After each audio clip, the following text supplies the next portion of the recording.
السلام عليكم ورحمة الله وبركاته. الحمد لله حمدا كثيرا طيبا مباركا فيه وعلى آله وصحبه أجمعين. أما بعد، سبحانك لا علم لنا إلا ما علمتنا إنك أنت العليم الحكيم. اللهم ربي زدنا علما نافعا. أعوذ بالله العظيم من الشيطان الرجيم. يا أيها الذين آمنوا اتقوا الله حق تقاته ولا تموتن إلا وأنتم مسلمون. يا أيها الناس اتقوا ربكم الذي خلقكم من نفس واحدة وخلق منها زوجها وبث منهما رجالا كثيرا ونساء واتقوا الله الذي تساءلون به والأرحام إن الله كان عليكم رقيبا. يا أيها الذين آمنوا اتقوا الله وقولوا قولا سديدا يصلح لكم أعمالكم ويغفر لكم ذنوبكم ومن يطع الله ورسوله فقد فاز فوزا عظيما. ഏറെ സ്നേഹബഹുമാനമുള്ള സഹോദരങ്ങളെ, സഹോദരിമാരെ,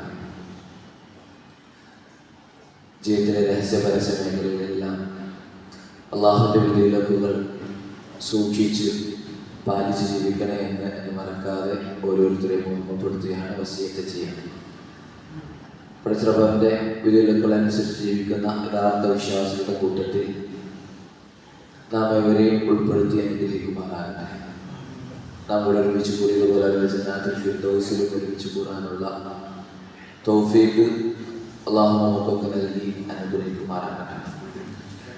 നാം കഴിഞ്ഞ ദിവസങ്ങളിൽ ചെയ്ത നമ്മുടെ നോമ്പുകൾ, നമസ്കാരങ്ങൾ, പ്രാർത്ഥനകൾ, ദിക്റുകൾ, എല്ലാ സൽക്കർമ്മങ്ങളും അള്ളാഹു സ്വാലിഹായ അമലുകളാക്കി സ്വീകരിക്കുമാറാകട്ടെ. പടച്ചറബിന്റെ വലിയ അനുഗ്രഹമാണ് അള്ളാഹുവിൻ്റെ ഒരു ഭവനത്തിൽ പടച്ചറബിന് വേണ്ടി നോൻപനുഷ്ഠിച്ച് പടച്ചറബിന്റെ കലാം കേൾക്കാൻ വേണ്ടി, റബ്ബിനെ കുറിച്ചുള്ള കലാം കേൾക്കാൻ വേണ്ടി ഒത്തൊരുമിച്ച് കൂടുക എന്നുള്ളത്. റസൂൽ സല്ലല്ലാഹു അലൈഹി വസല്ലം പറഞ്ഞൊരു ഹദീസ്, സ്വഹീഹ് മുസ്ലിമുള്ള ഒരു ഹദീസാണ്. വമസ്സമ ഖൗമുൻ ഫീ ബൈത്തിൻ മിൻ ബുയൂത്തില്ലാഹ് യത്ലൂന കിതാബല്ലാഹി വയതദാറസൂനഹു ബൈനഹും ഇല്ലാ നസലത് അലൈഹിമുസ് സകീനഹ വഗശിയതുഹുമുർ റഹ്മ വഹഫദതുഹുൽ മലായിക വദക്കറഹുമുല്ലാഹു ഫീ മൻ ഇൻദഹു. അല്ലാഹുവിന്റെ ഭവനത്തിൽ പടച്ച റബ്ബിനെ കുറിച്ചുള്ള കലാമുകൾ കേൾക്കാൻ, റബ്ബിനെ കുറിച്ചുള്ള സംസാരങ്ങൾ, ദീനിനെ കുറിച്ച് കേൾക്കാൻ, പഠിക്കാൻ വേണ്ടി ഒരു കൂട്ടം ആളുകൾ ഒരുമിച്ച് കൂടി. അവരങ്ങനെ പരസ്പരം പഠിച്ചുകൊണ്ടിരുന്നാൽ അള്ളാഹു അവരിലേക്ക് സകീനത്ത് ഇറക്കും. പടച്ച റബ്ബിന്റെ ശാന്തി, ഒരു സമാധാനം അവർക്ക് ഇറക്കും. അള്ളാഹു അവരെ കാരുണ്യം കൊണ്ട് പൊതിയും. പടച്ച റബ്ബിന്റെ മലക്കുകൾ അവർക്ക് കാരുണ്യത്തിന് വേണ്ടി പൊതിയും. അള്ളാഹുവിന്റെ അടുക്കലുള്ള മലക്കുകളോട് പടച്ച റബ്ബ് നമ്മളെ സ്മരിക്കും. ഈ ഒരു ദിവസം കുഞ്ചത്തൂരിലെ ഈ ഒരു പള്ളിയിൽ ഒരുമിച്ച് കൂടിയ ഓരോരുത്തരെ കുറിച്ചും പടച്ച റബ്ബ് അവന്റെ മലക്കുകളുടെ അടുത്ത് നമ്മളെ കുറിച്ച് പറയുന്നു എന്നുള്ളത് നിസ്സാരമായിട്ടുള്ളൊരു കാര്യമല്ല. അള്ളാഹു അത്തരത്തിൽ അവന്റെ തൃപ്തിക്ക് വേണ്ടി ഇരിക്കുന്ന, റബ്ബിന്റെ അടുക്കൽ ഓർക്കപ്പെടുന്ന, അവന്റെ കാരുണ്യം കൊണ്ട് പുതിയപ്പെടുന്ന, അവന്റെ അടുക്കൽ നിന്ന് സകീനത്ത് ലഭിക്കപ്പെടുന്ന ഒരു സദസ്സാക്കി ഈ സദസ്സിനെ മാറ്റുവാനായിട്ട് എല്ലാ വിഷയങ്ങളുടെയും എല്ലാ കർമ്മങ്ങളുടെയും അടിസ്ഥാനം ഇൽമാണ്. ഇമാം ബുഖാരി റഹിമഹുല്ലാഹ് അദ്ദേഹത്തിന്റെ സ്വഹീഹിൽ ഒരു ബാബിന് പേര് കൊടുത്തത് കാണാം, ബാബുൽ ഇൽമി ഖബ്ലൽ ഖൗലി വൽ അമൽ. ഒരു വാക്ക് പറയുന്നതിന് മുമ്പ്, ഒന്ന് പ്രവർത്തിക്കുന്നതിന് മുമ്പ് ഇൽമു. അതാണ് പടച്ചറബ് പറഞ്ഞത്, ഫഅലം അന്നഹു ലാ ഇലാഹ ഇല്ലല്ലാഹ്, അല്ലാഹു അല്ലാതെ ആരാധ്യനില്ല എന്ന് ആദ്യം അറിയണം, അറിവുണ്ടാവണം, ഇൽമുണ്ടാവണം. ഇൽമുണ്ടായാലേ അതിന് ശേഷമുള്ള അമലുകൾ ഉണ്ടാവുള്ളൂ. നമ്മൾ നോമ്പ് നോക്കുന്നുണ്ട്, നിസ്കരിക്കുന്നുണ്ട്, സകാത്ത് കൊടുക്കുന്നുണ്ട്, സ്വതക്കകൾ കൊടുക്കുന്നുണ്ട്, ഒരുപാട് സൽക്കർമ്മങ്ങൾ ചെയ്യുന്നുണ്ട്. എല്ലാ സൽക്കർമ്മങ്ങളുടെയും അടിസ്ഥാനം അറിവാണ്.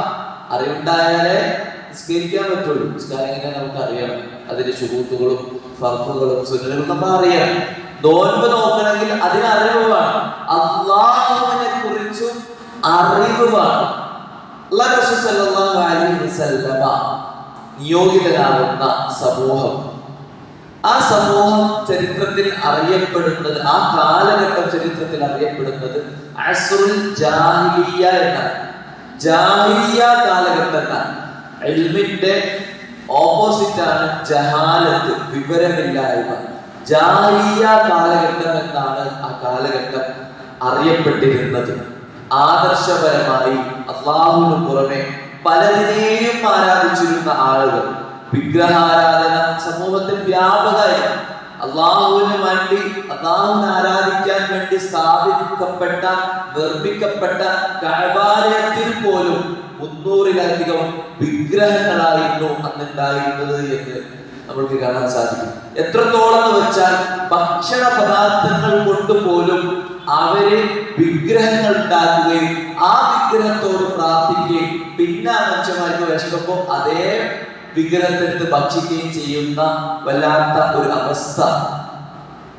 അവര് യാത്ര പോകുമ്പോൾ കയ്യിൽ വിഗ്രഹങ്ങളൊന്നും കരുതിയിട്ടില്ലെങ്കിൽ അവരൊരു മൺകൂന കൂട്ടി അതിനൊരു വിഗ്രഹമാക്കും. എന്നിട്ട് ആ വിഗ്രഹത്തോട് ആ യാത്രാവേളയിൽ പ്രാർത്ഥിക്കുന്ന അവസ്ഥ.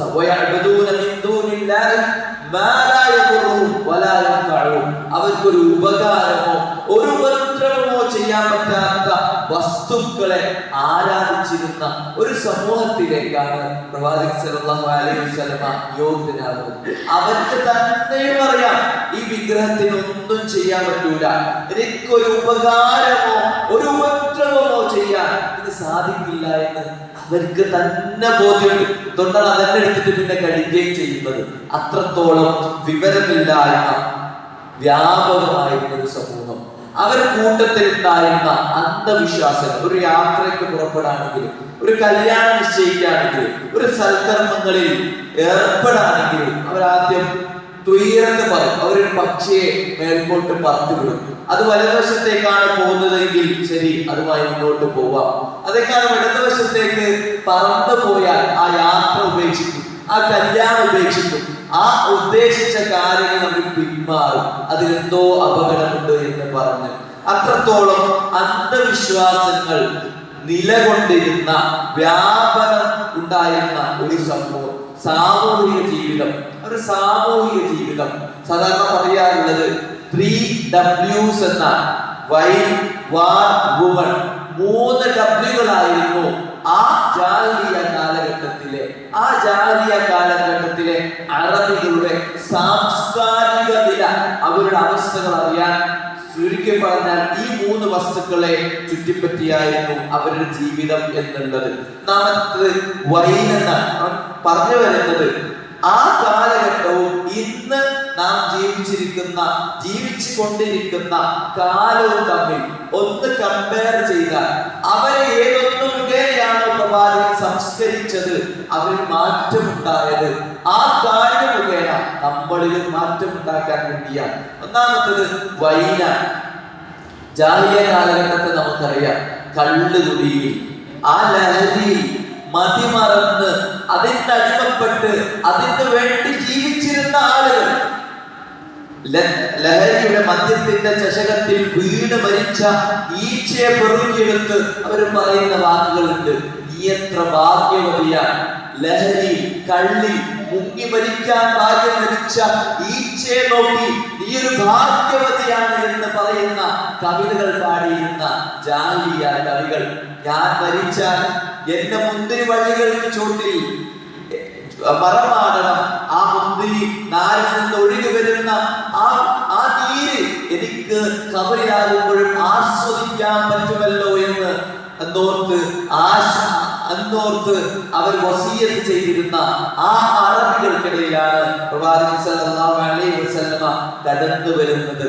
ഇന്ന് നമ്മുടെ സമൂഹത്തെ, നമ്മുടെ നാടിനെ, നമ്മുടെ യുവതലമുറയെ, പഴയകാലത്ത് കോളേജിലാണെന്നൊക്കെ പറഞ്ഞിരുന്നെങ്കിൽ ഇന്ന് നമ്മുടെ 6ാം ക്ലാസ്സും 7ാം ക്ലാസ്സിൽ പോലും പഠിക്കുന്ന മക്കൾക്കിടയിലും ഈ ലഹരിയുടെ, ഇത്തരത്തിലുള്ള ലഹരി വസ്തുക്കളുടെ വ്യാപനങ്ങൾ അതിന്റെ കാരിയർമാരായി നിലവർത്തിക്കുന്നത്, അതിന്റെ കാരിയർമാരായി പ്രവർത്തിക്കുന്നത് മുസ്ലിം കുടുംബത്തിലെ തട്ടമിട്ട സഹോദരിമാരാണ് എന്നുള്ള വസ്തുത ഞെട്ടലോടുകൂടിയാണ് നാം വായിക്കുന്നത്. നമ്മുടെ അടുത്ത കാലത്ത് നാം വായിച്ച വാർത്തകൾ, പ്രിയപ്പെട്ട സഹോദരങ്ങളെ, പ്രിയപ്പെട്ട ഉമ്മമാരെ, പ്രിയപ്പെട്ട ജ്യേഷ്ഠാനുജന്മാരെ, നാം ഗൗരവത്തോടുകൂടി കാണേണ്ടതാണ്. എവിടെയോ നടക്കുന്ന, അമേരിക്കയിലും ലണ്ടനിലും യൂറോപ്യൻ കൺട്രികളിൽ നടക്കുന്ന വാർത്തയല്ല ഇത്. നമ്മുടെ കേരളത്തിൽ, നമ്മുടെ തൊട്ടടുത്ത പ്രദേശത്ത്, നമ്മുടെ വീട്ടിൽ നിന്ന് പഠിക്കാൻ സ്കൂളിലേക്ക് ബാഗും ബുക്കും നിറച്ച് അവന്റെ വേണ്ട ഭക്ഷണം പൊതിയുമായി വീട്ടിൽ നിന്ന് പറഞ്ഞയക്കുന്ന അതേ മക്കൾ അവിടെ ലഹരി ഉപയോഗിക്കുന്നവരല്ല, അതിന്റെ കാരിയർമാരായി, MDMA-യുടെ കാരിയർമാരായി പ്രവർത്തിക്കുന്ന വസ്തുതകളാണ് നാം കാണുന്നത്. മെഡിക്കൽ കോളേജിൽ പോലും നാളെ നമ്മൾക്കൊരു രോഗം വന്നാൽ നാം സമീപിക്കുന്ന നാളത്തെ ഡോക്ടർമാർ മെഡിക്കൽ കോളേജുകളിൽ പോലും അവർ പരീക്ഷകൾക്ക് വേണ്ടി ഇത്തരത്തിലുള്ള ലഹരി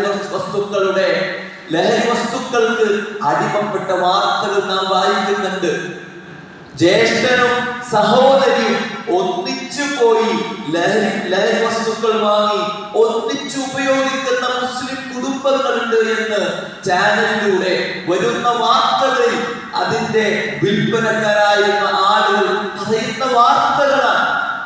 വീട്ടിൽ ഭാര്യയും ഭർത്താവും കുടുംബസമേതം ഒന്നിച്ചിരുന്ന MDMA പോലെയുള്ള ലഹരി വസ്തുക്കൾ ഉപയോഗിക്കുന്നു എന്നുള്ളത് നമ്മുടെ നാട്ടിൽ നടക്കുന്ന സംഭവങ്ങളാണ്. ഭൗതികമായ വിദ്യാഭ്യാസമുണ്ട്, വലിയ ജോലികളും നിലകളുണ്ട്, പക്ഷേ ഇത്തരത്തിലുള്ള ലഹരികൾക്ക് അടിമപ്പെട്ടുകൊണ്ട് സമൂഹത്തിന്, വീടിന്, സമൂഹത്തിന് ഭീതി പരത്തുന്ന, ഭീഷണിയായി ജീവിക്കുന്ന ഒരു സമൂഹമാണ് നമ്മൾക്ക് ചുറ്റും വളർന്നു വരുന്നത്. പേടിയാണ് ഉമ്മക്ക്, പേടിയാണ് ഒപ്പം നടക്കുന്നവർക്ക്.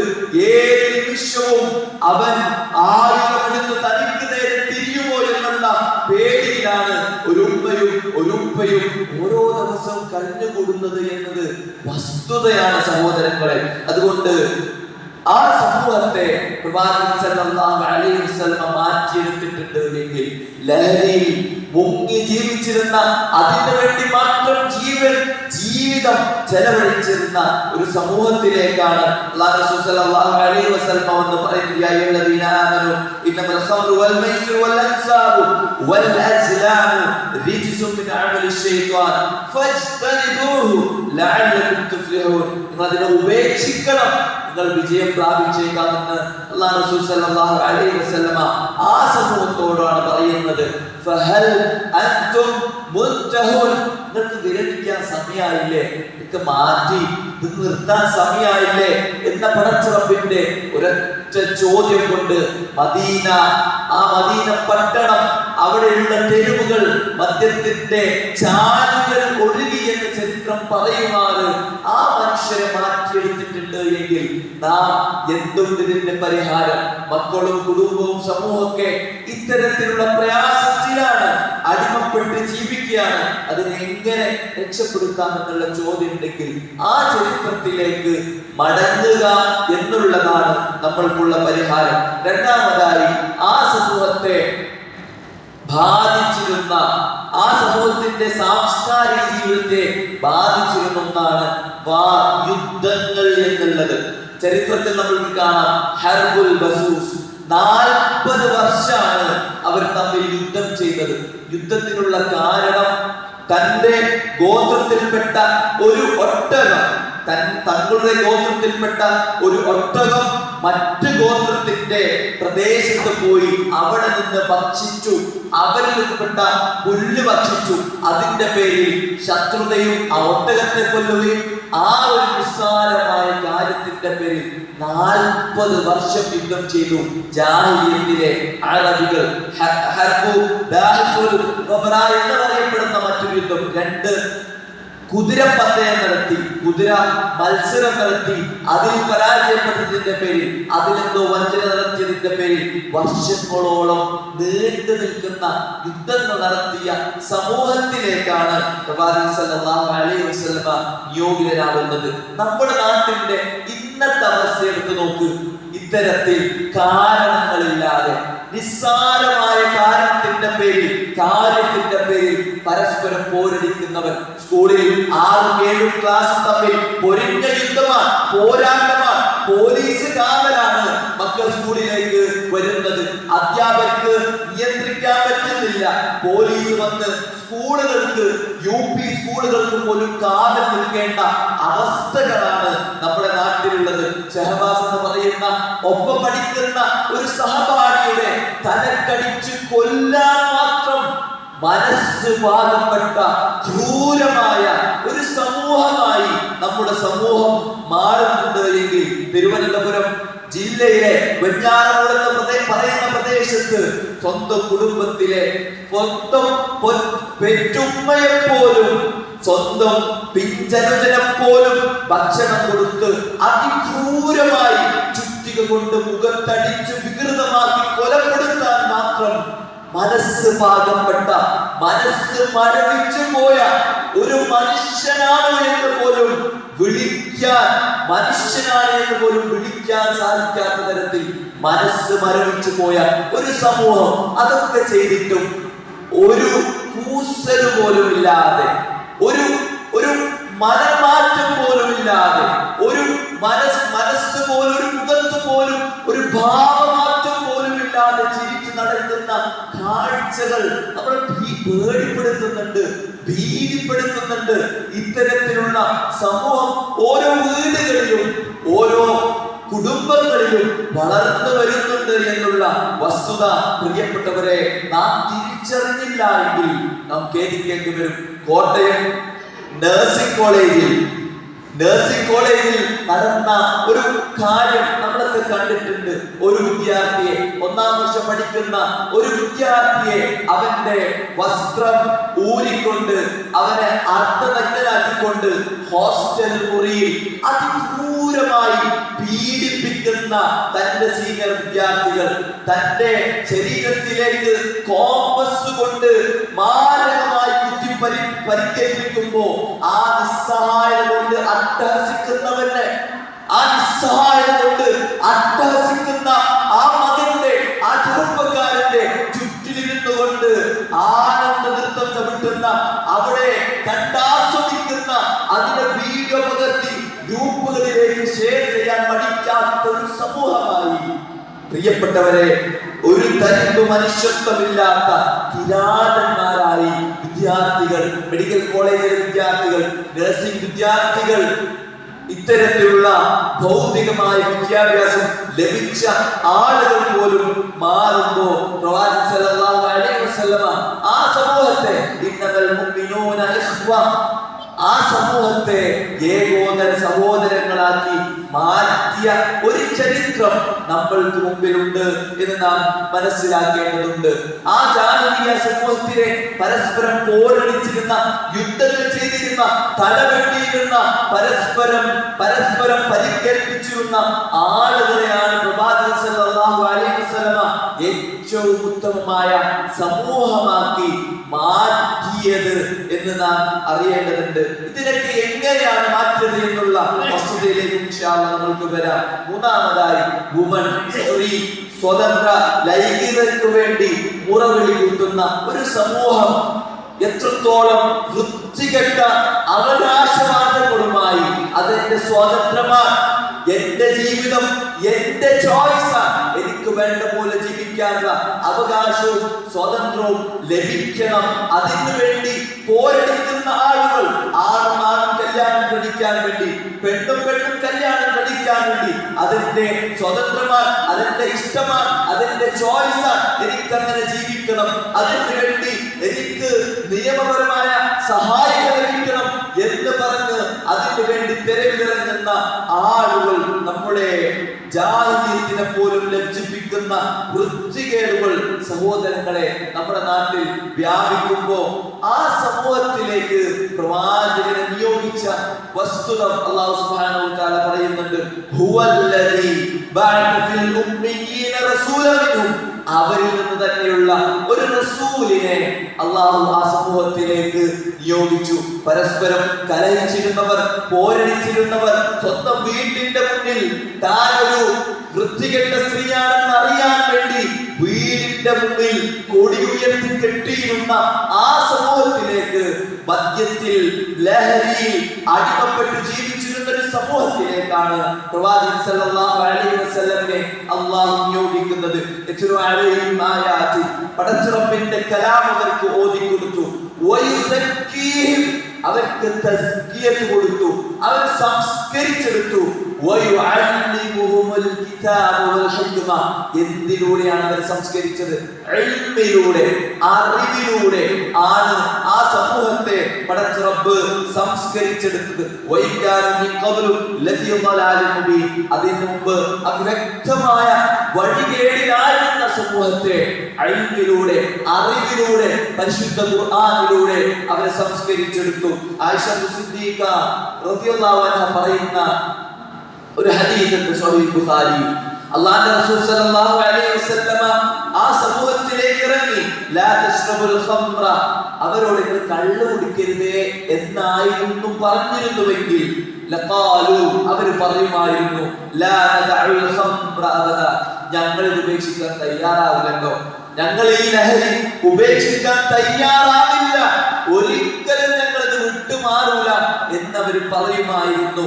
ലൗ നസല ലാ തസ്നു, നിങ്ങൾ വ്യഭിചരിക്കരുത് എന്നായിരുന്നു ആ സമൂഹത്തോട് അല്ലാഹു റസൂൽ സല്ലല്ലാഹു അലൈഹി വസല്ലമ പറഞ്ഞിരുന്നുവെങ്കിൽ, ലാ നദഉ സിനാ അബദൻ, ഞങ്ങൾ ഒരിക്കലും ഈ വ്യഭിചാരത്തെ ഉപേക്ഷിക്കില്ല എന്ന് ആ സമൂഹം പറയുമായിരുന്നു എന്ന് ആയിഷ സിദ്ദീഖ റളിയല്ലാഹു അൻഹ പറയാൻ. അല്ലാഹു റസൂൽ സല്ലല്ലാഹു അലൈഹി വസല്ലം നേരിട്ട് പോയി, നിങ്ങൾ വ്യഭിചരിക്കരുത്, നിങ്ങൾ കള്ള് കുടിക്കരുത്, നിങ്ങൾ ലഹരി ഉപയോഗിക്കരുത് എന്നല്ല ആ സമൂഹത്തെ പറഞ്ഞു പരിചയപ്പെടുത്തി കൊടുത്തത്.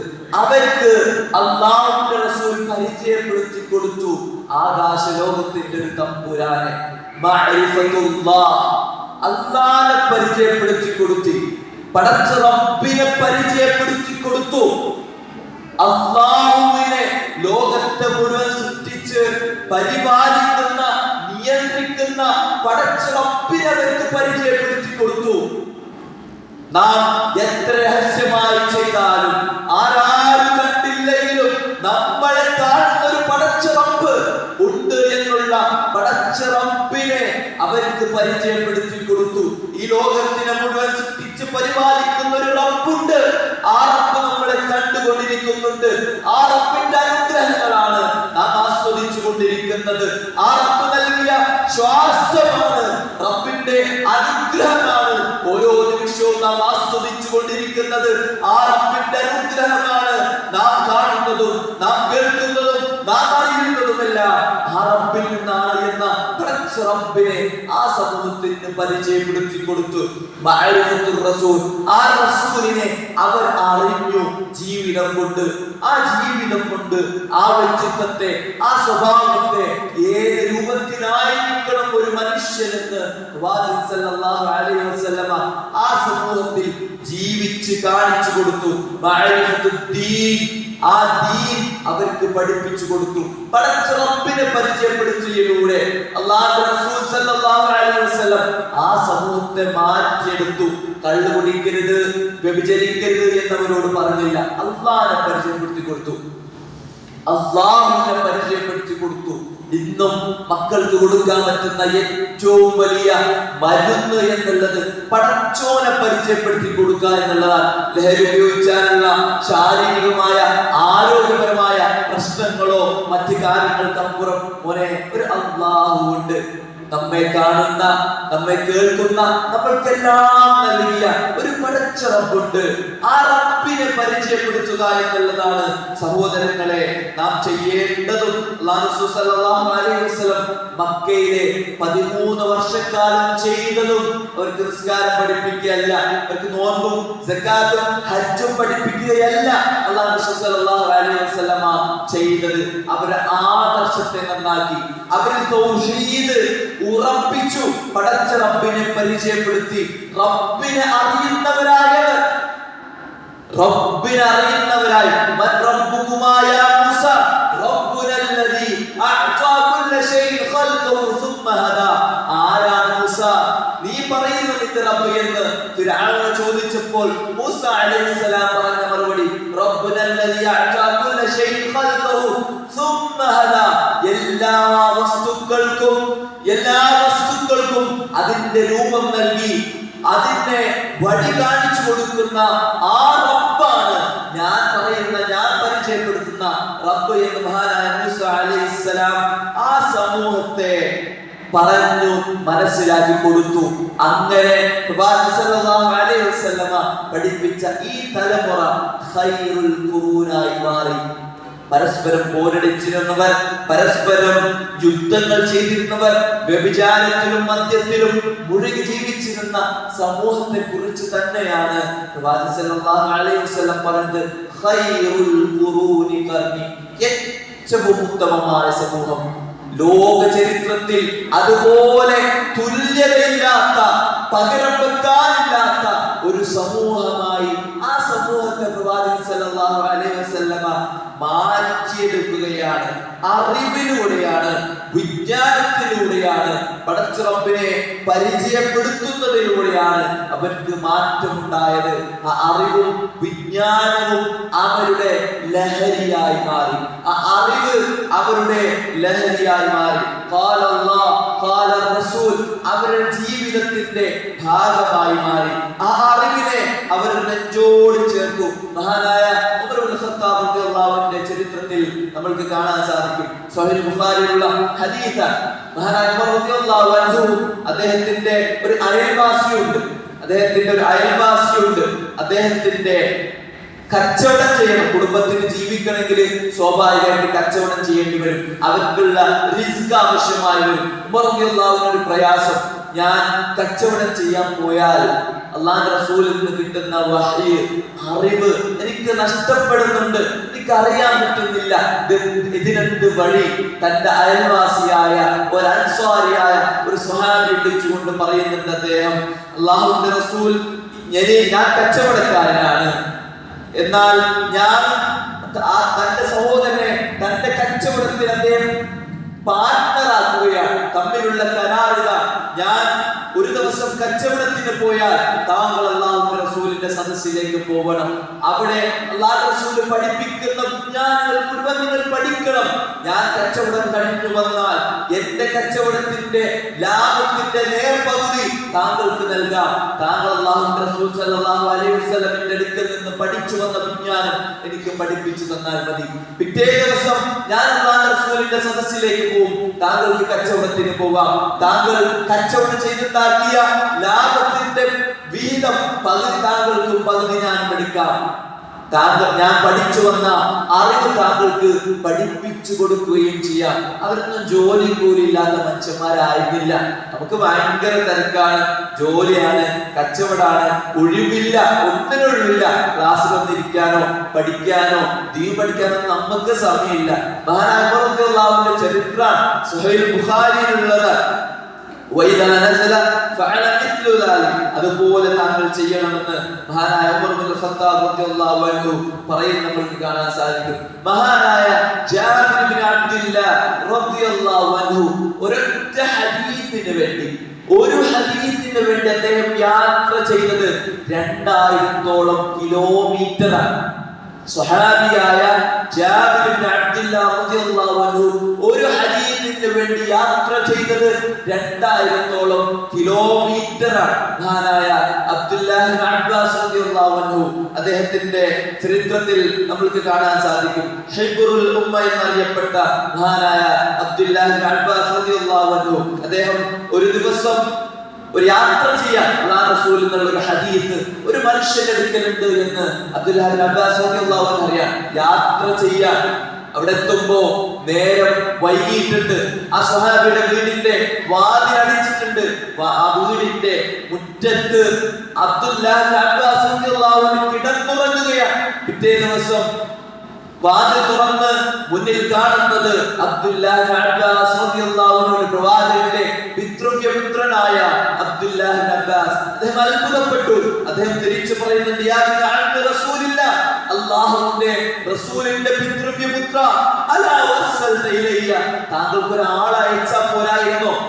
എന്നിലേക്ക് ആളയച്ചാൽ ഞാൻ അങ്ങോട്ട് വരുമായിരുന്നില്ലേ? ഫഖൂൽ ലാ അന ഹഖു അൻ ആതി, ഇല്ല, ഇത് അറിവ് നേടുക എന്നുള്ളത്, വിജ്ഞാനമുള്ളയിടത്ത് പോയി പഠിക്കുക എന്നുള്ളത് എന്റെ അവകാശമാണ്. മുഖത്ത് ചെളി പുരണ്ട് പൊടി പറ്റി പിടിച്ച് യാത്ര ചെയ്ത് മുഷിഞ്ഞ അബ്ദുല്ലാഹ് ഇബ്നു അബ്ബാസ് റളിയല്ലാഹു അൻഹുവിനെ ചരിത്രത്തിൽ നമ്മൾക്ക് കാണാൻ സാധിക്കുമെങ്കിൽ ആ അറിവിലൂടെയാണ് സഹോദരങ്ങളെ ആ ജാഹിലിയ്യ സമൂഹത്തെ ഖൈറുൽ ഖുറൂനായി മാറ്റിയത്. ആ അറിവിന് അവർ നൽകിയ പ്രാധാന്യമാണ് ചരിത്രത്തിൽ ഉടനീളം നമ്മൾക്ക് കാണാൻ സാധിക്കുന്നത്. ആ ചരിത്രം അങ്ങനെ തലമുറയായി കൈമാറി വന്ന് നമുക്ക് കാണാൻ സാധിക്കും. നമ്മുടെ ഖുലഫാഉ റാഷിദീങ്ങളിൽ മുഖേന മഹാനായ അബൂബക്കർ സിദ്ദീഖ് റളിയല്ലാഹു അൻഹു, ഉമർ ഇബ്നു ഖത്താബ് റളിയല്ലാഹു അൻഹു, ഉസ്മാൻ ഇബ്നു അഫ്ഫാൻ റളിയല്ലാഹു അൻഹു, അലി ഇബ്നു അബീ ത്വാലിബ് റളിയല്ലാഹു അൻഹു, അലി ഇബ്നു അബീ ത്വാലിബ് റളിയല്ലാഹു അൻഹു അറിയപ്പെടുന്നത് ആ കൂട്ടത്തിലെ ഫഖീഹായി കൊണ്ടാണ്. ആ കൂട്ടത്തിൽ വിജ്ഞാനങ്ങൾ കൊണ്ട് അറിവ് കൊണ്ട് അറിയപ്പെട്ട മഹാനായ അലി ഇബ്നു അബീ ത്വാലിബ് റളിയല്ലാഹു അൻഹു, അബ്ദുല്ലാഹ് ഇബ്നു മസ്ഊദ്, അബ്ദുല്ലാഹ് ഇബ്നു അബ്ബാസ്, ആയിഷ സിദ്ദീഖ റളിയല്ലാഹു അൻഹ, അവർ ആ തലമുറയിൽ നിന്ന് പ്രവാചകനിൽ നിന്ന് ആ അറിവിനെ പ്രവാചകൻ സ്വീകരിച്ച് അടുത്ത തലമുറയിലേക്ക് കൈമാറിയ മഹാന്മാരായ സ്വഹാബാക്കൾ. അവരിൽ നിന്ന് അറിവ് സ്വീകരിച്ചത് നമ്മളിലേക്ക് എത്തുന്ന ഒരു പരമ്പരയുണ്ട്, ഒരു സനതുണ്ട്. ചില്ലറ ത്യാഗമോ ഒരു ത്യാഗവും കൂടാതെ ഒരു പ്രയാസമില്ലാതെ ഇസ്തിരിയിട്ട രൂപത്തിലല്ല പ്രിയപ്പെട്ടവരെ നമ്മൾക്ക് അറിവ് ലഭിച്ചത്. ആ സമൂഹം മുഴുവൻ മാറിയത് അതിന്റെ പിന്നിൽ വലിയൊരു ത്യാഗത്തിന്റെ, പരിശ്രമത്തിന്റെ, ത്യാഗത്തിന്റെയും കഠിനാധ്വാനത്തിന്റെയും ചരിത്രമുണ്ട് എന്ന് നാം മനസ്സിലാക്കേണ്ടതുണ്ട്. താബീകളിൽപ്പെട്ട സഈദ് ഇബ്നു മുസയ്യിബ് റഹിമഹുല്ലാഹ്, സയ്യിദുൽ താബിഈൻ, മദീനയിലെ പണ്ഡിതനായി അറിയപ്പെട്ട സഈദ് ഇബ്നു മുസയ്യിബ് റഹിമഹുല്ലാഹ്, അൽ ഹസൻ അൽ ബസ്രി, ഹസൻ അൽ ബസ്രിയെ കേൾക്കാത്ത ആളുകൾ ഉണ്ടാവില്ല. അതാഉ അബീ റവാഹ, മക്കയിലെ പണ്ഡിതൻ എന്നറിയപ്പെട്ട ആ തലമുറ താബിഈകളിൽ പെട്ട തലമുറ. ശേഷം അതിന്റെ ശേഷം വന്നതാണ് നാം പറയുന്ന 4 ഇമാമിങ്ങൾ. അൽ ഇമാം അബൂ ഹനീഫത്ത് നുഅ്മാൻ റഹിമഹുല്ലാഹ്, അദ്ദേഹം നാം ഇന്ന് പറയുന്ന ഹനഫി മദ്ഹബിന്റെ ഫോളോവേഴ്സായി നമ്മുടെ നാട്ടിൽ കാണുന്ന ആ ആളുകൾ പലപ്പോഴും അദ്ദേഹത്തിന് ലഭിച്ച ഹദീസുകൾ വെച്ച് അദ്ദേഹം മക്കയിൽ നിന്നും മദീനയിൽ നിന്നും മാറിയായി അദ്ദേഹം താമസിച്ചത് സ്വാഭാവികമായി അദ്ദേഹത്തിന് കിട്ടിയ ഹദീസുകൾ വളരെ വിരളമായിരുന്നു. അദ്ദേഹത്തിന് കിട്ടിയ ഹദീസുകൾ കൊണ്ടാണ് അദ്ദേഹം അന്ന് മറുപടികൾ കൊടുത്തിരുന്നത്. ഒരിക്കലും ഇന്ന് ഈ നാട്ടിൽ ഹനഫികളാണെന്ന് അറിയപ്പെടുന്ന ആളുകൾ ചെയ്യുന്നതിനൊന്നും അദ്ദേഹം കുറ്റക്കാരനാവൂല. കാരണം അദ്ദേഹത്തിന് കിട്ടിയ ഹദീസുകൾ വെച്ച് ഫത്വകൾ കൊടുത്തു. ആ മഹാനായ അബൂ ഹനീഫ റഹിമഹുല്ലാഹ്, മഹാനായ മാലിക് ഇബ്നു അനസ് ഇമാം ദാറുൽ ഹിജ്റ, മഹാനായ പ്രവാചകൻ സല്ലല്ലാഹു അലൈഹി വസല്ലമിന്റെ മദീന പള്ളിയിൽ ഇരുന്നുകൊണ്ട് ഖാല സല്ലല്ലാഹു അലൈഹി വസല്ലം, ഈ ഖബറിൽ കിടക്കുന്ന വ്യക്തി പറഞ്ഞു എന്ന് പറഞ്ഞ ഹദീസുകൾ റിപ്പോർട്ട് ചെയ്തിരുന്ന മഹാനായ മാലിക് ഇബ്നു അനസ് റളിയല്ലാഹു അൻഹു, മഹാനായ ഇമാം ശാഫിഈ റഹിമഹുല്ലാഹ്, അതേപോലെ ഇമാം അഹ്മദ് എന്നറിയപ്പെട്ട മഹാനായ ഇമാം അഹ്മദ് ഇബ്നു ഹംബൽ ആ തലമുറയും കഴിഞ്ഞ് ശേഷം വരുന്നതാണ് മഹാനായ ഇമാം ബുഖാരി റഹിമഹുല്ലാഹ് ഹദീസിന്റെ വിജ്ഞാനങ്ങളിൽ ലോക പ്രശസ്തി നേടിയ അസ്ഹഹു കിതാബ് ബഅദ കിതാബില്ലാഹ് പരിശുദ്ധ ഖുർആൻ കഴിഞ്ഞാൽ ഏറ്റവും അസ്ഹഹായ സ്വീകാര്യമായ ഗ്രന്ഥം എന്നറിയപ്പെട്ട സ്വഹീഹ് ബുഖാരിയുടെ രചയിതാവ് മുഹമ്മദ് ഇബ്നു ഇസ്മാഈൽ ഇബ്നു ഇബ്രാഹിം ഇബ്നു മുഗീറ അൽ-ബഗ്ദസ്ബ അൽ-ബുഖാരി റഹിമഹുല്ലാഹ് ഹിജ്റ 194ലാണ് അദ്ദേഹം ജനിക്കുന്നത്. ഹിജ്റ വർഷം 194ലാണ് അദ്ദേഹം ജനിക്കുന്നത്. ഇസ്ലാമിക ചരിത്രത്തിൽ പ്രശസ്തനായ പ്രസിദ്ധി നേടിയ ലോകം സ്വീകരിച്ചാദരിച്ച മഹാനായ ഇമാം ബുഖാരി ഇന്നത്തെ ഉസ്ബെക്കിസ്ഥാനിലെ ബുഖാറ എന്ന് പറയുന്ന പ്രദേശത്താണ് അദ്ദേഹം ജനിക്കുന്നത്. അദ്ദേഹം ഒരു അറബി നാട്ടിൽ ജനിച്ച വ്യക്തിയല്ല. നമ്മൾ പലപ്പോഴും അറിവ് പഠിക്കുന്നതിന് ദീന് പഠിക്കുന്നതിൽ നിന്ന് നമ്മൾ പലപ്പോഴും പറയാനുള്ള കാരണം അവരൊക്കെ അറബികളാണ്, അവർക്ക് ഖുർആൻ വായിച്ചാൽ തിരിയും, ഹദീസ് തിരിയും, നമുക്കിതൊന്നും അറിയുന്നില്ലല്ലോ, നമ്മളിവിടെ ജനിച്ചോണ്ട് ഇങ്ങനായി എന്നൊക്കെ കാരണം പറയുന്നുണ്ട് എങ്കിൽ ഇമാം ബുഖാരി ജനിച്ചത് ഒരു അറബി നാട്ടിലല്ല എന്ന് നാം അടിവരയിട്ട് മനസ്സിലാക്കേണ്ടതുണ്ട്.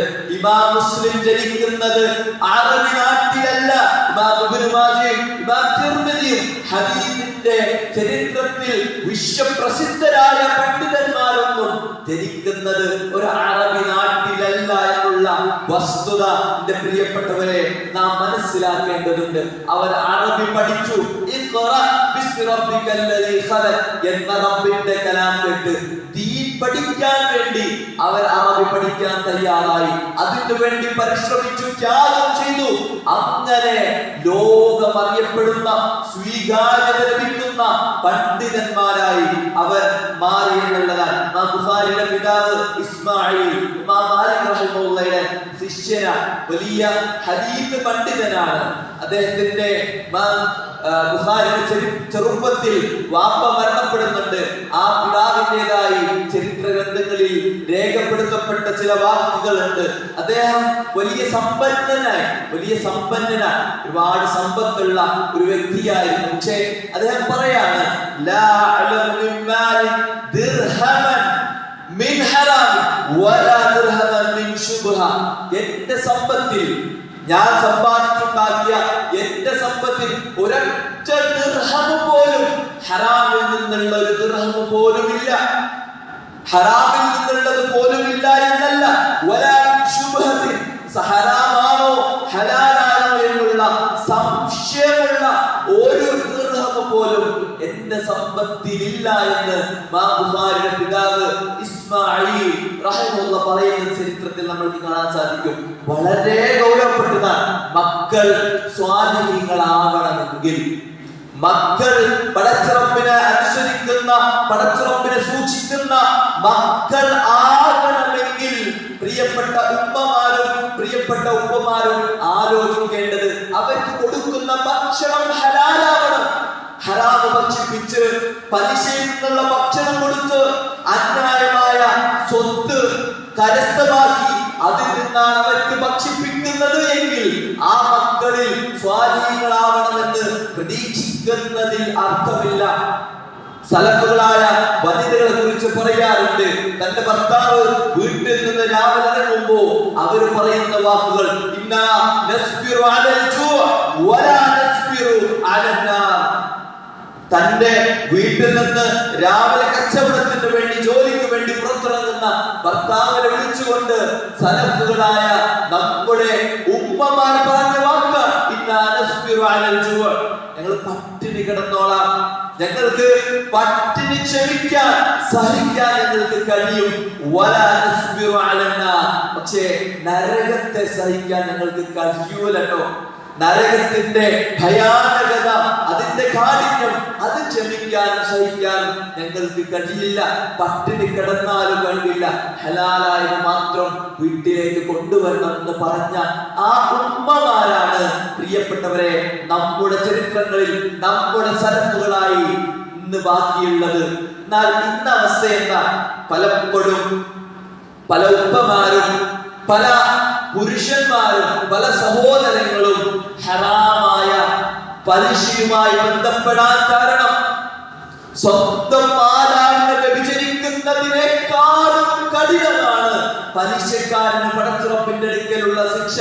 പടച്ചുറപ്പ് പരിശുദ്ധ ഖുർആനിൽ യുദ്ധം പ്രഖ്യാപനം നടത്തിയതാണ് പലിശയുമായി ബന്ധപ്പെടുന്ന ആളുകളോട് വളരെ ഗൗരവത്തോടു കൂടി കാണേണ്ടതാണ്. പലപ്പോഴും പല ആളുകളും ഇത്തരത്തിലുള്ള പലിശയിലേക്ക് എത്താൻ കാരണം അയൽവാസിയുടെ വീട് നോക്കും, അമ്മക്ക് ഒറ്റ നില വീട് പോരാ, ഓരൊക്കെ എത്ര വലിയ വീടുണ്ടാക്കി, കുടുംബക്കാരൊക്കെ വീടുണ്ടാക്കി, ഇന്നൊക്കെ ഇതൊന്നും പറ്റാതെ എന്ന് പറഞ്ഞ മനുഷ്യന് സമാധാനം കൊടുക്കാതെ ബാങ്കിന്റെ പടികൾ കയറിപ്പിക്കുന്ന ഉമ്മമാരുണ്ട് എങ്കിൽ ഉമ്മമാരെ, ആ ചരിത്രത്തിലുള്ള ആ വനിതകളുടെ ചരിത്രം നാം വായിക്കണം. നിങ്ങൾ നിങ്ങളുടെ ഭർത്താവിനെയും നിങ്ങളുടെ മക്കളെയും നരകത്തിലേക്കുള്ള വാതിലാണ്, നരകത്തിലേക്കുള്ള സ്റ്റെപ്പുകളാണ് നിങ്ങൾ കയറ്റി വിട്ടത് എന്ന് വളരെ ഗൗരവത്തോടു കൂടി എന്റെ ഉമ്മമാരും സഹോദരങ്ങളും ആലോചിക്കേണ്ടതുണ്ട്. എനിക്ക് പറ്റുന്ന എന്റെ സാമ്പത്തിക സ്ഥിതി അനുസരിച്ച് എനിക്കൊരു ബൈക്കേ വാങ്ങാൻ പറ്റുള്ളൂ, അതിൽ സ്വപ്നം കണ്ടെത്താം, അതിൽ സമാധാനം കിട്ടുത്താം. അതും പറ്റുന്നില്ല, ഞാൻ ബസ്സിൽ യാത്ര ചെയ്തോളാം. ലോൺ എടുത്ത് പലിശയുമായി ബന്ധപ്പെട്ട് വലിയ കാറുകൾ കാണിച്ച ആളുകൾക്ക് മുമ്പിൽ നമ്മൾക്ക് നടക്കാൻ പറ്റുമെങ്കിലും നമ്മുടെ കുടുംബത്തിന്റെയും നമ്മുടെ ഇരുലോകത്തിന്റെയും നാശത്തിനുള്ള തുടക്കമായിരിക്കും അത് എന്ന് നാം മനസ്സിലാക്കേണ്ടതുണ്ട്. അല്ലാഹു സ്വല്ലല്ലാഹു അലൈഹി വസല്ലം പറഞ്ഞില്ലേ, ഒരു മനുഷ്യൻ പടച്ചുറപ്പിലേക്ക് കരങ്ങൾ ഉയർത്തിക്കൊണ്ട് പ്രാർത്ഥിക്കുകയാണ്. അല്ലാഹു കരീമ, പടച്ചോനിലേക്ക് ആര് കരങ്ങൾ ഉയർത്തിയാലും പ്രാർത്ഥിച്ചാലും അവരെ നിരാശരാക്കൂല. എന്നാൽ ഒരു മനുഷ്യൻ പടച്ചുറപ്പിന്റെ അടുക്കലേക്ക് കരങ്ങൾ ഉയർത്തിക്കൊണ്ട് പ്രാർത്ഥിക്കുകയാണ്, അവന് ഉത്തരം കിട്ടുന്നില്ല. എങ്ങനെയാണ് ആ മനുഷ്യൻ ഉത്തരം കൊടുക്കുക? മൽബസുഹു ഹറാമുൻ മശ്റബഹു ഹറാമുൻ വഹുദിയ ബിൽ ഹറാം. അല്ലാഹു സ്വല്ലല്ലാഹു അലൈഹി വസല്ലം പറഞ്ഞതാ, അവൻ ധരിച്ച വസ്ത്രം ഹറാമിൽ നിന്നുള്ളതാണ്, അവൻ കഴിച്ച ഭക്ഷണം ഹറാമിൽ നിന്നുള്ളതാണ്, അവൻ കുടിക്കുന്ന പാനീയം ഹറാമിൽ നിന്നുള്ളതാണ്, ഹറാമിൽ മുഴുകി ജീവിക്കുകയാണ്. അവന്റെ പ്രാർത്ഥനയ്ക്ക് എങ്ങനെ ഉത്തരം കിട്ടാൻ? പിന്നെ അവൻ പ്രാർത്ഥിച്ചിട്ട് എന്താ കാര്യം ഉണ്ടാവാ? പറഞ്ഞതാണ്. അതുകൊണ്ട് പ്രിയപ്പെട്ടവരെ, സമ്പത്തിൽ, നമ്മുടെ സമ്പാദ്യത്തിൽ ഹറാമ് കലരുന്നില്ല എന്ന് പട്ടിണി കിടന്നാലും കുഴപ്പമില്ലാന്നാണ് സ്വഹാബാവനകൾ പറഞ്ഞത്. ഇന്ന് പട്ടിണി മാറ്റാനല്ലല്ലോ നമ്മൾ ഈ ഹറാമായി ബന്ധപ്പെടുന്നത്. തൊട്ടില് കെട്ടാന്, കല്യാണങ്ങൾക്ക്, എന്തൊക്കെ തോന്നിവാസങ്ങൾക്കാണ്, ആർഭാടങ്ങൾക്ക് വേണ്ടിയിട്ടാണ്. ഒരു ഗൗരവമില്ലാതെ, ഒരു പ്രാധാന്യം ഇതിന്റെ അപകടവും തിരിച്ചറിയാതെ നിസ്സാരമായി ലോണുകളെ, പലിശയെ സമീപിക്കുന്നത് അത് തന്നെയാണ് നമ്മുടെ പരീക്ഷണങ്ങൾക്ക് കാരണം. അത് തന്നെയാണ് നമ്മുടെ ജീവിതത്തിലുള്ള എല്ലാ പരീക്ഷണങ്ങൾക്കും കാരണം. അതിനൊഴിവാക്കി നോക്കൂ, ജീവിതത്തിൽ സമാധാനം ഉണ്ടാവും. ഉള്ളതുകൊണ്ട് കഴിച്ചാലും ബസ്സിൽ യാത്ര ചെയ്താലും സമാധാനത്തോടു കൂടി കിടന്നുറങ്ങാൻ നമ്മൾക്ക് കഴിയും.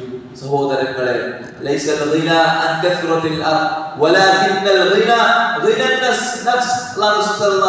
പറഞ്ഞ കുറെ സമ്പത്ത് ഉണ്ടാവുക എന്നുള്ളതല്ല സമ്പന്നത.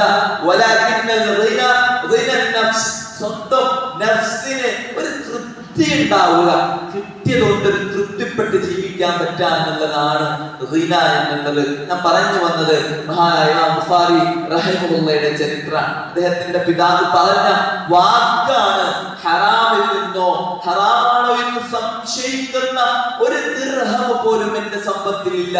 ഹറാമ് കഴിക്കാത്തത് കൊണ്ടാണ് ഇമാം ബുഖാരി ഇന്ന് ലോകം അറിയപ്പെടുന്ന, നാം എല്ലാ സദസ്സുകളിലും ചർച്ച ചെയ്യപ്പെടുന്ന രൂപത്തിലേക്ക് മാറിയത് എന്ന് നാം മനസ്സിലാക്കേണ്ടതുണ്ട്. അദ്ദേഹം യതീമായിട്ടാണ് വളരുന്നത്. ചെറുപ്പത്തിൽ തന്നെ തന്റെ പിതാവ് മരണപ്പെടുന്നുണ്ട്. ഇസ്ലാമിക ചരിത്രത്തിൽ വിപ്ലവങ്ങൾ സൃഷ്ടിച്ച പണ്ഡിതന്മാർ, മഹാനായ ഇമാം ശാഫിഈ റഹിമഹുല്ലാഹ്, ഇമാം മുസ്ലിം അടക്കം പലരും യതീമുകളായിരുന്നു. തന്റെ ഉമ്മാന്റെ പരിചരണത്തിൽ ആ ഉമ്മയിൽ നിന്ന് ദീനിന്റെ ബാലപാഠങ്ങൾ പഠിച്ചു വളർന്നവരായിരുന്നു ഈ പണ്ഡിതന്മാർ എന്ന് നാം മനസ്സിലാക്കി. മനസ്സിലാക്കേണ്ടതുണ്ട്. അതുകൊണ്ടാണ് അല്ലാഹു റസൂൽ സ്വല്ലല്ലാഹു അലൈഹി വസല്ലം പറഞ്ഞത് തുൻകിഹുൽ മർഅതു ലിഅർബഇൻ ലിമാലിഹാ വലിജമാലിഹാ വലിഹസബിഹാ ഫദ്ഫർ ബിദാത്തിദ്ദീൻ. ദീനുള്ളവർക്ക് മുൻഗണന കൊടുക്കണം. കാരണം ആ മക്കൾക്ക് ദീൻ കൊടുക്കണം. എന്നാൽ സൗന്ദര്യത്തിൽ സമ്പത്തിൽ മതിമറന്നുകൊണ്ട് അതിനപ്പുറം ദീനുള്ളവർക്ക് മുൻഗണന കൊടുക്കണം. അതിനപ്പുറം കല്യാണം കഴിഞ്ഞു ഇതൊക്കെ കഴിഞ്ഞോയി അവർക്ക് ദീൻ പഠിപ്പിക്കാൻ ശ്രമിക്കണം. കുടുംബത്തിൽ സമാധാനം വേണം. ഖുർആൻ ക്ലാസ്സുകളിലെ സാന്നിധ്യമായി നിങ്ങളുടെ ഭാര്യമാർ, മക്കൾ, സഹോദരിമാരുണ്ടാവട്ടെ. അവർ ദീന് പഠിക്കട്ടെ, പടച്ചോനെ കുറിച്ച് അറിയട്ടെ, ഹറാം ഹലാൽ വേർതിരിച്ചറിയട്ടെ. ദീനിന്റെ ബാലപാഠങ്ങൾ മക്കൾ ഉമ്മയിൽ നിന്ന് പഠിക്കട്ടെ. അത് പഠിക്കാനുള്ള പ്രാപ്തി, പഠിപ്പിച്ചു കൊടുക്കാനുള്ള പ്രാപ്തി എന്റെ പ്രിയപ്പെട്ട ഉമ്മമാരെ നമ്മൾക്ക് ഉണ്ടാവണം. നമ്മളെല്ലാം പഠിപ്പിച്ചു കൊടുക്കും, ഇംഗ്ലീഷ് പഠിപ്പിച്ചു കൊടുക്കും, ബാക്കിയെല്ലാം പഠിപ്പിച്ചു കൊടുക്കും. ഒരു ഫാത്തിഹ തെറ്റുകൂടാതെ മക്കൾക്ക് പഠിപ്പിച്ചു കൊടുക്കാൻ പറ്റുന്ന ഉമ്മമാർ എത്ര പേര് നമ്മുടെ കൂട്ടത്തിലുണ്ട് എന്ന് നാം ആത്മാർത്ഥമായി ആലോചിക്കേണ്ടതുണ്ട്. ചെറുപ്പത്തിൽ കണ്ണിന് കാഴ്ചയില്ലാത്ത, കണ്ണിന് അന്ധത ബാധിച്ചിരുന്നു. ആരുടെ? ഇമാം ബുഖാരിയുടെ ഉമ്മ ആ കുഞ്ഞിനെ എടുത്തുകൊണ്ട് പടച്ചറപ്പിനോട് കരഞ്ഞ് പ്രാർത്ഥിക്കുന്നുണ്ട്, ഈ മകനെ ഒരു പണ്ഡിതനാക്കാൻ, ഈ മകനെ ദീനിന്റെ ഖിദ്മത്ത് ചെയ്യുന്ന ഒരു പണ്ഡിതനാക്കാൻ സ്വപ്നം കണ്ട ഉമ്മ റബ്ബിനോട് കരഞ്ഞ് പ്രാർത്ഥിച്ചിട്ടാണ് പിന്നീട് അദ്ദേഹത്തിന് കാഴ്ച ശക്തി തിരിച്ചു കിട്ടുന്നത് എന്ന് നമുക്ക് കാണാൻ സാധിക്കും. 10 വയസ്സിന് മുമ്പ് ഖുർആൻ മുഴുവൻ ഹിഫ്ളാക്കിയിരുന്നു അദ്ദേഹം. 10 വയസ്സിന് മുമ്പ് ഖുർആൻ മുഴുവൻ ഹിഫ്ളാക്കിയിരുന്നു. 10 വയസ്സിന് മുമ്പ് ഖുർആൻ മുഴുവൻ മനഃപ്പാഠമാക്കിയിരുന്നു അദ്ദേഹം. 16ാമത്തെ വയസ്സിൽ 70,000 ഹദീസുകൾ സനദ് സഹിതം പഠിച്ചിട്ടുണ്ട്. ചരിത്രത്തിൽ നമ്മൾക്ക് കാണാം. ഇമാം ബുഖാരി റഹിമഹുല്ലാഹ് ഇമാം അൽ-ബിദായ വൻ-നിഹായയിൽ നമ്മൾക്ക് കാണാം 70,000 ഹദീസുകൾ സനദ് സഹിതം 16ാമത്തെ വയസ്സിൽ ഇമാം ബുഖാരി പഠിച്ചിട്ടുണ്ട്. ഒരു ഹദീസ് പഠിക്കാൻ എളുപ്പമാണ്, എന്ന് പഠിക്കാൻ എളുപ്പമാണ്. പക്ഷെ അതിന്റെ സനദ്, പ്രവാചകനിൽ നിന്ന് ആര് കേട്ടു, അതിൽ നിന്ന് ആര് കേട്ടു എന്നുള്ള സനദ് സഹിതം 70,000 ഹദീസുകളാണ് ഇമാം ബുഖാരി റഹിമഹുല്ലാഹ് തന്റെ ജീവിതത്തിൽ പഠിച്ചത് എന്ന് നമ്മൾക്ക് കാണാൻ സാധിക്കും. സുദീർഘമായ ചരിത്രമാണ് ഈ പണ്ഡിതന്മാരുടേത്. വളരെ പരിമിതമായ സമയം മാത്രമേ നമ്മൾക്ക് മുമ്പിലുള്ളൂ. അതുകൊണ്ട് സുഹൃത്തുക്കളെ, പഠിച്ച കാര്യങ്ങൾ ജീവിതത്തിൽ പകർത്തുകയും 40ഓളം വർഷം അദ്ദേഹം ഹദീസിന്റെ വിജ്ഞാനത്തിന് വേണ്ടി അദ്ദേഹം യാത്ര ചെയ്തു എന്നുള്ളതാണ്. തന്റെ 16ാമത്തെ വയസ്സിൽ തന്റെ ഉസ്താദ് ഇസ്ഹാഖ് ഇബ്നു റാഹവൈഹി മദീന പള്ളിയിൽ ഇരുന്നുകൊണ്ട് അദ്ദേഹത്തിന് ഹദീസ് പഠിപ്പിച്ചു കൊടുക്കുമ്പോൾ സദസ്സിൽ വെച്ച് ഇസ്ഹാഖ് ഇബ്നു റാഹവൈഹി ചോദിക്കുന്നുണ്ട്, ഹദീസിന്റെ പരമ്പരയിലുള്ള അസ്മാഉർ റിജാൽ ഒരുപാട് ആളുകളുണ്ട് ഹദീസിന്റെ സനദിൽ. ഈ ആളുകളെ കുറിച്ചുള്ള ചരിത്രം ആരെങ്കിലും രേഖപ്പെടുത്തിയിരുന്നുവെങ്കിൽ എത്ര എളുപ്പമായിരുന്നു ഹദീസ് സ്വഹീഹും ളഈഫും വേർതിരിക്കാൻ. ഇമാം ബുഖാരി ആ ദൗത്യം ഏറ്റെടുക്കുകയാണ്. തന്റെ 16ാമത്തെ വയസ്സിൽ അദ്ദേഹം രചിച്ച ഗ്രന്ഥമാണ് അത്താരീഖുൽ കബീർ. 9,000 വ്യക്തികളുടെ ചരിത്രം, 9,000 വ്യക്തികളുടെ ചരിത്രമടങ്ങുന്ന അത്താരീഖുൽ കബീർ. ഇന്നും ഹദീസുകൾ പരിശോധിക്കുമ്പോൾ ഹദീസുകളിൽ വന്ന സനദിൽ വന്ന വ്യക്തികളെ കുറിച്ച് പരിശോധിക്കുകയാണെങ്കിലും ഇന്നും അവലംബിക്കുന്ന അത്താരീഖുൽ കബീർ അദ്ദേഹം രചിക്കുന്നത് 16ാമത്തെ വയസ്സിലാണ്. പ്രിയപ്പെട്ടവരെ, ആ ദീനിന് വേണ്ടി, ആ ജ്ഞാനത്തിന് വേണ്ടി, ആ അറിവിന് വേണ്ടി ജീവിതം മാറ്റിവെച്ച, ത്യാഗം ചെയ്ത, പരിശ്രമിച്ച ആളുകളുടെ ചരിത്രമാണ് പ്രിയപ്പെട്ട ഉമ്മമാരെ മക്കൾക്ക് പറഞ്ഞു കൊടുക്കേണ്ടത്. ഇന്ന് കാണുന്ന ബ്ലോഗർമാരുടെയും റീൽസിൽ കാണുന്ന വ്യക്തികളുടെയും അവരുടെ കഥകൾ പറഞ്ഞ് അവരുടെ അഭിനയങ്ങൾ കണ്ട് അതുപോലെ മക്കളെ ആക്കണമെന്നുള്ള സ്വപ്നം കണ്ടല്ല വളരേണ്ടത്. അത്തരത്തിലുള്ള സ്വപ്നങ്ങളുമായി പോകുമ്പോഴാണ് സ്വന്തം ഉമ്മക്ക് നേരെ കരാറെടുക്കുന്ന, സ്വന്തം ഉമ്മക്ക് നേരെ വാളെടുക്കുന്ന ഉമ്മാന്റെ ശരീരത്തിലേക്ക് കത്തിറക്കാൻ പോലും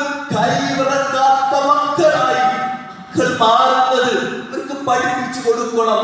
ചരിത്രങ്ങൾ, ഇമാമികളുടെ ചരിത്രം, സ്വഹാബത്തിന്റെ ചരിത്രം, ഇസ്ലാമിക ചരിത്രത്തിൽ വിപ്ലവങ്ങൾ തീർത്ത പണ്ഡിതന്മാരുടെ ചരിത്രമായിരിക്കണം അവർക്ക് ആവേശമാവേണ്ടത്. അങ്ങനെയായിരിക്കണം ഒരു തലമുറയെ വളർത്തിക്കൊണ്ടുവരേണ്ടത്. അറിവിന് ആ പ്രാധാന്യം കൊടുക്കാൻ നമുക്ക് കഴിയണം. ഇപ്പൊ 40ഉം 50ഒക്കെ വയസ്സായി, ഇനിയിപ്പത്ത് ഖുർആൻ പഠിക്കാനാ. പ്രിയപ്പെട്ടവരെ, പ്രായം ഒന്നിനും ഒരു തടസ്സമല്ല. പഠിക്കാൻ എന്ന് ഉമ്മത്ത് തലമുറ റബ്ബിന്റെ പള്ളിയിൽ ഇരുന്നു കൊണ്ട് ദീന് പഠിക്കാനും പഠിപ്പിക്കാനും പകർത്താനും ആരംഭിക്കുന്നുവോ അന്നായിരിക്കും നമ്മൾക്ക് ഇത്തരത്തിലുള്ള ഫിത്നകളിൽ നിന്ന്, ഇത്തരത്തിലുള്ള അപകടങ്ങളിൽ നിന്നുള്ള രക്ഷ. അത് മാത്രമേ ഉള്ളൂ. നമ്മൾ പഠിക്കാൻ തയ്യാറാവണം. ഇത്ര കാലമായിട്ടും ഫാത്തിഹ പോലും തെറ്റുകൂടാതെ ഓതാൻ അറിയുന്നവർ എത്ര പേരുണ്ട് സഹോദരങ്ങളെ. ഇന്ന് പോലും തപ്പിപ്പിടിച്ചോണ്ടാണ് ഫാത്തിഹ ഓതുന്നത് എങ്കിൽ നമ്മൾ പഠിക്കണ്ടേ? ഇനി എന്നാണ് സഹോദരങ്ങളെ നാം പഠിക്കുക? ഇനി എന്താണ് നമ്മൾക്ക് ഇതിന് സമയം കിട്ടുക? നിസ്കാരത്തിൽ പറയുന്ന പ്രാർത്ഥിക്കുന്ന പ്രാർത്ഥനകൾ പോലും അറിയാത്ത ആളുകളുണ്ട് നമ്മുടെ കൂട്ടത്തിൽ. ആക്ഷേപിക്കാൻ വേണ്ടി പറയല്ല, പ്രിയപ്പെട്ടവരെ, പഠിക്കാൻ തയ്യാറാവണം. നിസ്കാരത്തിൽ പ്രാർത്ഥിക്കുന്ന പ്രാർത്ഥനയുടെ അർത്ഥം, റബ്ബിനോടുള്ള മുനാജാത്ത്, സംസാരം, അതിന്റെ അർത്ഥം ഇന്ന് ഇത്ര ആയിട്ട് പോലും, ഇത്രയും വർഷമായിട്ട് പോലും നമ്മൾക്കറിയില്ല എങ്കിൽ നമ്മൾ പഠിക്കണ്ടേ? നമ്മൾക്ക് എന്ത് തടസ്സാണ് ഇതിനുള്ളത്?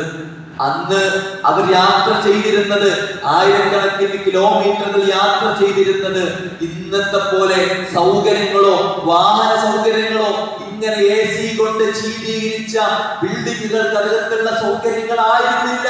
കോവർ കഴുതയിൽ ചുട്ടുപൊള്ളുന്ന വെയിലത്ത് ആ മരുഭൂമിയിലൂടെ ആയിരക്കണക്കിന് കിലോമീറ്ററുകൾ യാത്ര ചെയ്ത ഒരു ഹദീസിന് വേണ്ടിയിട്ടാണ്. പ്രിയപ്പെട്ടവരെ, നമുക്ക് എല്ലാ സൗകര്യങ്ങളുണ്ട്, പഠിക്കാനുള്ള അവസരങ്ങളുണ്ട്, ഓൺലൈനായിട്ട് എന്തൊക്കെ വിജ്ഞാനങ്ങൾ നേടാനുള്ള എല്ലാ സൗകര്യങ്ങളും നമ്മുടെ കൈകളിലുണ്ട്. പക്ഷേ അതിനുള്ള മനസ്സ് കാട്ടണം, അതിന് തയ്യാറായേ മതിയാവൂ. പ്രിയപ്പെട്ടവരെ, അവിടെ മാത്രമേ നമ്മൾക്ക് രക്ഷയുണ്ടാവുള്ളൂ.